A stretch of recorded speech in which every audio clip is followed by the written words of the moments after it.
So do you have New Year's resolutions? No, not really. More just like goals for beating. For beating people? No, for doing beating. Oh, with the D. Yeah. Do you have resolutions? No, I don't really do resolutions so much because, time is but a construct. Is it a flat circle? I think so. Oh, okay.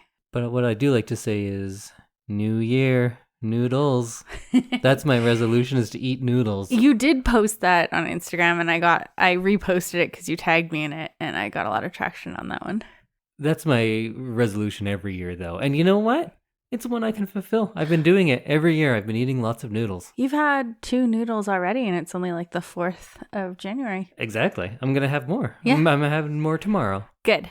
Well, let's start off our first episode of 2023. Woohoo! Welcome, everyone, to another episode of I Love This, You Should Too.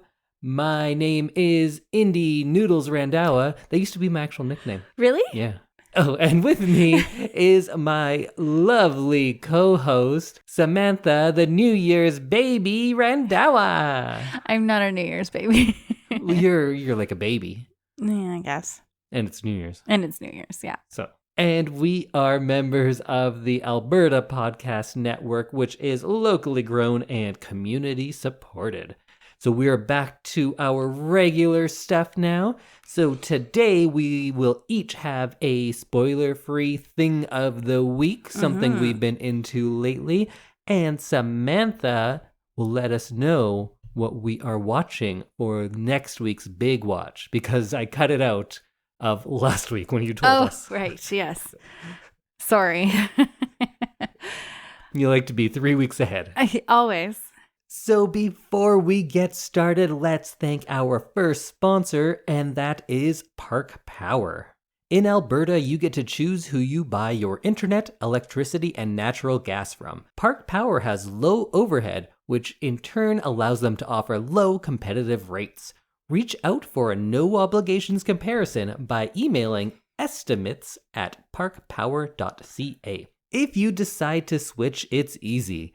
It's really just a change to your billing, and you can feel good knowing that you are helping to give back to our communities with your utility bills. To learn more, go to parkpower.ca. All right, Sam, do you want to start us off with the first thing of the week of the year? I do. So this thing of the week is old. I started watching it because when I'm beating, I can't watch anything with like subtitles or that I have to like really pay attention to. So I got some of this, and I'm excited to say that my thing of the week is Dance Moms. So just moms who watch dance? No, it's a TV show. It was on Lifetime, and it started in 2011. And it follows the training and careers of children in dance and show business under the tutelage of Abby Lee Miller, who is the head of Abby Lee Dance Company. And it also follows the relationships between Abby Lee, the dancers, and then their crazy moms. So these moms, like, there's like shouting matches, there's like some physical altercations, and these poor kids are like subjected to all of this, as well as being on a reality television show. So would you describe this as garbage TV? Yes, this is 100% garbage Trash TV. TV, maybe. Yeah. I find it interesting because I was a dance kid, and I told my mom I was watching this, and she's like, I'm not like any of the moms, am I? And I was like, no, you are not like any of the moms. No, I can't see your mom being anything like them. She was a dance mom for many, many years, but never got into any physical altercations. And that you know about. That I know about. And she doesn't yell at anybody. So I lucked out in the dance mom department. So what is appealing about this show? You get to see some really talented children. The dancers in this are doing brand new choreography every single week, and also traveling to competitions like across the US. So they're like put through a lot of really stressful situations, and they tend to do really, really well just because they're such great dancers. And I assume then these children are celebrated for their achievements, right? No. No, they're just pushed Abby- aside for drama. Yes, Abby Lee is not your like cozy, caring, kind dance teacher. She's someone who like yells a lot and doesn't like, she kind of pits the kids against one another. She like guilt trips people. She organizes them into a pyramid every week based on like who did the best and who's the worst. And then the moms often get involved in some of this like drama because they obviously don't want to see their kids being like picked on and put down like that. But they also kind of really do want to see that because they really lean into it. They do. So I've seen a few episodes of this show with you, and it's tough for me to see the appeal because what I see is a bunch of bad people being bad to one another, but there are no lessons or comeuppance. It's just, they're terrible and everyone really likes that about them. And if anything, being terrible will get you your own TV show. And then when we do have these talented children doing things, their actual work is glossed over very quickly in place for what looks like oftentimes a lot of staged, like scripted drama. Yeah, I could see this being pretty scripted. I don't know a lot about the production, but I assume that, they're like sending the kids in and saying like, say this or do this or not even the kids, because from what I've seen, the kids don't talk much. It's usually adults talking about each other. They don't even really talk about the children in the ones I've seen all that much. It tends to be about their own personal drama of, this person actually just existed and they weren't here before, so let's get them. And they're out to get us. And it's, what would make someone watch this? How would you sell someone on Dance Moms? I think if you like this kind of reality television, and then also maybe if you were a dancer, you might appreciate it. And I don't know. It's like I said, it's one that I'm not like watching, like critiquing and looking at really like with a pointed lens, but I'm definitely enjoying kind of listening to it and watching it kind of in the background. It's just like trashy and fun and light, and it's not like something I take super seriously. So, Dance Moms. So, Indy, what's your thing of the week? I think we have a very eclectic group of things today because there's Dance Moms. I'm going to talk about a long-running Japanese manga, and I know the movie we're going to do as well. So we're very all over the varied place today. So my thing of the week is Attack on Titan, which is a Japanese manga, which is like a comic book series, which was written and illustrated by Hajime Isayama, and it started in September of 2009 and concluded in 2021, and the English translations, which I was reading, come out about a year after that. So I finally just wrapped up this series not too long ago. So this series is like a worldwide phenomenon in a lot of ways. It's way bigger than I even realized. It had a bunch of manga spin-off series, a bunch of one-off graphic novels, a whole set of just regular novels, an anime show which is wildly popular, a bunch of video games, a live-action movie, and maybe by the time this comes out, a musical will have debuted. A musical? Yeah. Who's making this musical? I don't know their names, but... No, but I mean, like, is it in the US? It is in Japan. Okay. Yeah. And the manga, which I'm going to be talking about, has sold over 110 million issues. So it is a very big thing. There are 34 books to it, or if you were reading it in their like smaller serialized version, it's 139 comic-sized books. That's a big undertaking. It is, yes. And so I just finished. I started quite a few years ago because one of my friends who is Japanese sent me a Christmas card, and it were these characters from this show, but they were all wearing Santa hats. And she was like, hey, do you know about this show or comic? Because it's a very big thing, but I had no idea. And I read one or two, and I got into it, and not knowing how big of an undertaking it was. But I finally came out the other side now. Yeah, you've been reading this like the entire time we've been together. Yeah, and it's gone on for much longer than that as well. And only today I became aware of like the fandom around this, because I consume most of my media like in a vacuum. I don't read other people's opinions about it. I just like to read and watch what I like to watch. And I don't think I was ready for it. No? Oof, I don't care for it now. Is it awful? Well, I think most things are. It's not even that is especially awful, but I do kind of think it is. It's if you were consuming something without knowing all the stuff around it, it's a lot that I wasn't ready for. Like, you love Taylor Swift. If you had only ever listened to her music and didn't know anything about anyone in her personal life or all of the videos and all of that, it's very different. It's right? overwhelming, yeah. Yeah, there's so much to it and all of the conversation about it. And I don't care for a lot of that. But, so if you were a huge Attack on Titan fan, I might be coming at this from a very different point of view than you are. But if you're a fan of this podcast, you know how I talk about things. So here's my pitch on Attack on Titan. The story at the beginning, at least, centers on a civilization of humans. And as far as we know, all of the world exists within these walls. And there's 3 concentric circular walls. Okay. And the richest people are in the inside, and you get a little poorer as you go out. And outside the last wall, there's giants.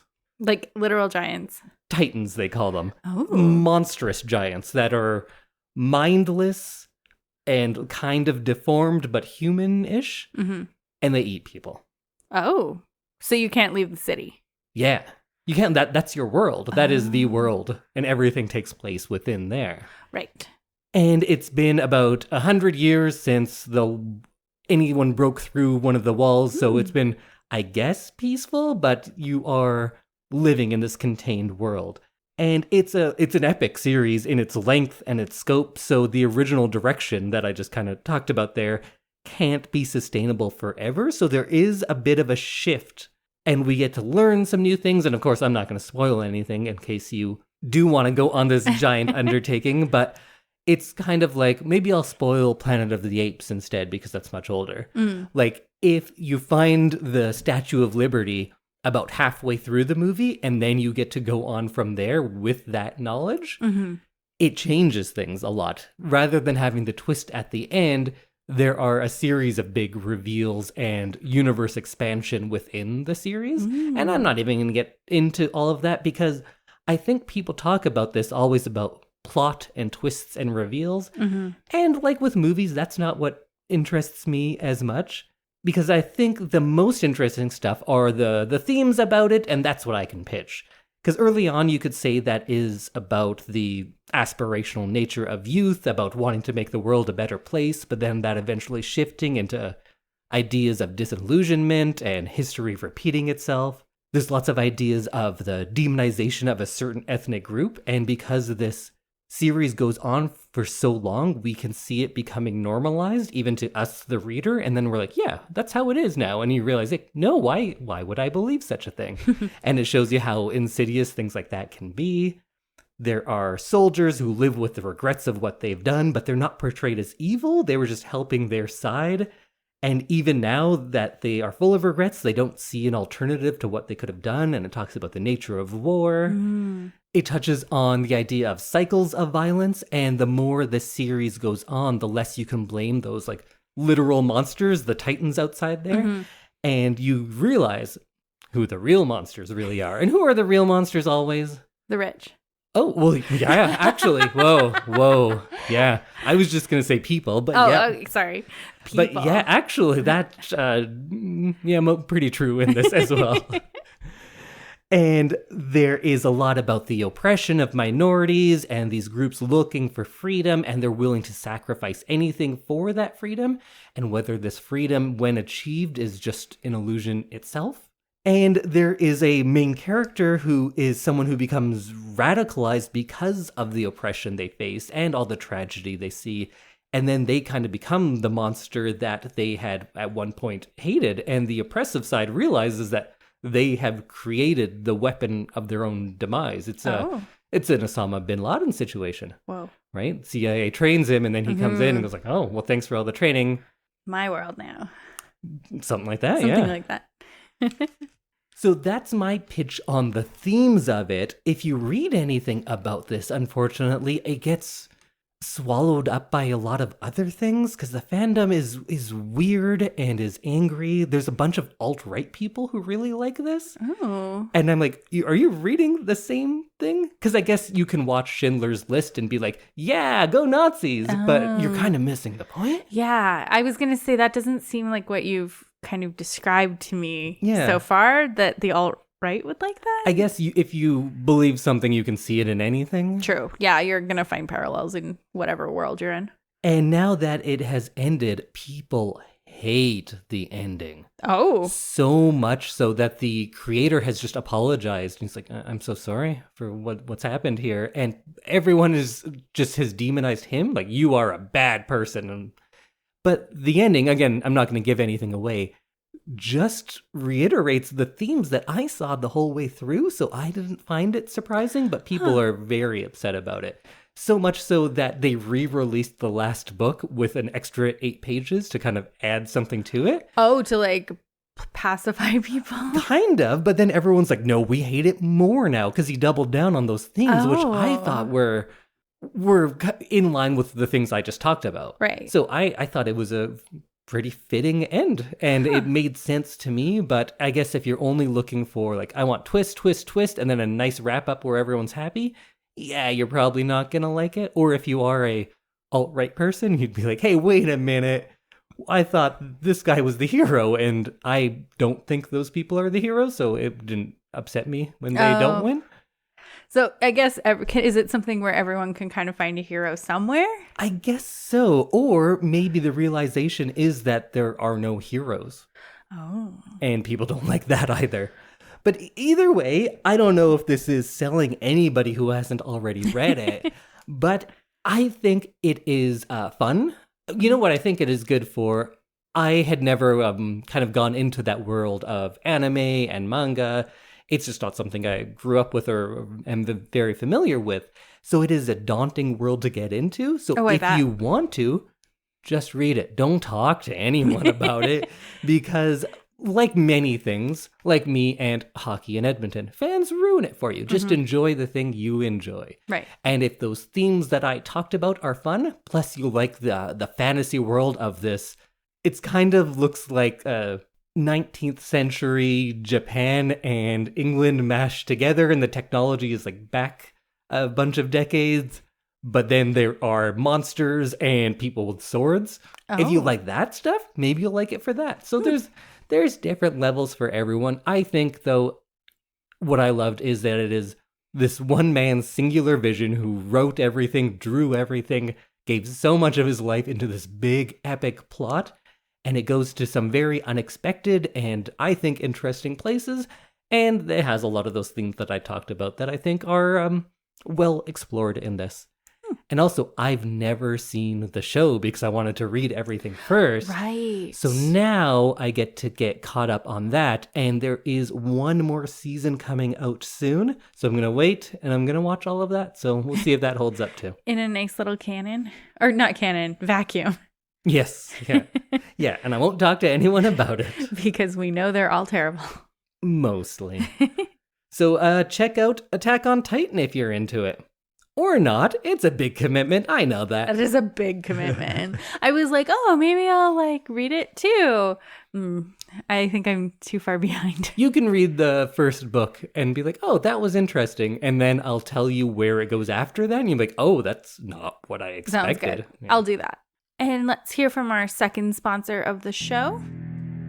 In a world where boring dinners and ungrateful children make cooking almost unbearable, Whoa, that's a little too dramatic. Let's try this again. I'm Heather Dyer. I'm Erin Walker. And I'm Sarah Somasundaram. This is Three Kitchens, a podcast about home cooking. Whether you like cooking or you just like eating, join us to talk about food. We'll have new episodes of Three Kitchens every Tuesday, wherever you listen to podcasts. Three Kitchens. They'll tickle your funny bone, whet your appetite, and warm your heart. Did that guy think he was Bruce Wayne? I kind of liked it, actually. He made us sound super badass. All right, Sam, it is your pick this week.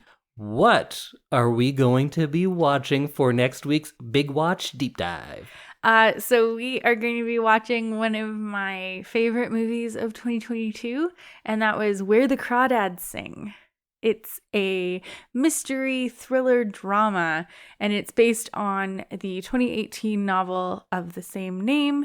And it gained a lot of traction when Reese Witherspoon picked it up for her book club, the book. And then she produced the movie as well. Oh, interesting. Yeah. So since you did mention it a week ago, Yes. and we've taken some time off over the holidays, in that time, I've mostly read the book. Really? Yeah, I'm not done yet. I think I'm about 2/3 to 3/4 of the way through, so I'll probably be done the book by the time we watch the movie. Nice. Oh, that'll be fun. So I might have some insight into that, but as we always do on this, the movie stands alone. Yes. That's what we are going to be talking Yes. about. And I only saw the movie. I never read the book. Mhm. So I'm interested to hear a little bit about the book. But this movie definitely stands by itself and is very, very good. And the book, wildly popular. The movie, it came and went without me knowing. But then again, Yeah. I don't always know about modern stuff. Do you know if it was well received as well? I assume so. I think it received some mixed reviews, but people who really liked the book, I think, like the movie. Okay. It grossed $140 million. So that's a lot of people want to see it at least. Yeah, for a movie that I saw on streaming. But it had a $24 million budget. And I just think this movie is like really beautiful the way they've shot it. It's shot in North Carolina in their marshland. And so there's a lot of like scenery and there's a lot of just like noise that comes from the marsh. I won't say much about the book, but one thing that I was very curious about is to see this movie. Oh, it's... Because from the descriptions in the book, it definitely seems like it would be a fun movie to watch in like the very literal sense. I want to see this on the screen. I want to go to these places. And when I saw it, because I watched it without you, I was like, oh, Indy's gonna love the like cinematography of this. Oh, interesting. so yeah, and I'm excited to hear what you think about it. So for people who are unfamiliar with it altogether, can you give us a quick little pitch on the plot of this movie? Of course, without giving away the end. Yes. So there is a girl. Her name is Kaya. The movie kind of starts with her being accused of murder, and she is kind of an outsider in the town as her family kind of abandoned her in their family home way outside of the city in the marshlands, basically. And so she kind of raises herself and becomes kind of a weirdo in the town's eyes, and you kind of see her whole life story unfold, and then you find out a little bit more about kind of what happened to bring her to where the movie starts with being accused of murder. And it does jump back and forth in time as well? Yeah. Okay, So cool. you really get to see her life, and you get to see her grow up and kind of learn how to trust people and how she kind of interacts with the world while still being very, very isolated out in the marshland. So lots of selling points. You got Lonely Outsider. Yeah. Those are good movies. You have Murder Mystery. Yep. And dare I say love story as well? Possibly love triangle? Possibly. Yeah. So it's got everything. This Got movie. everything. Everything you could ever want. It is 125 minutes. I didn't find it long. I think it was really like it flowed nicely. It's a little bit of a slower movie than what I usually pick. Which you also said was a selling feature to me, correct? Yes. And I think you should watch it. Well, I will, because we're going to talk about it next week. Yay! And how can people watch this movie? So this movie is on Prime Video, if you have Amazon Prime Video. And then I believe it's still available to like rent most places. And like always, check your local public library. Yes. So join us next week when we talk about Where the Crawdads Sing. The movie. The movie. And maybe a tiny bit of the book. Okay, we'll see you next week, everyone. Bye, everybody. Bye.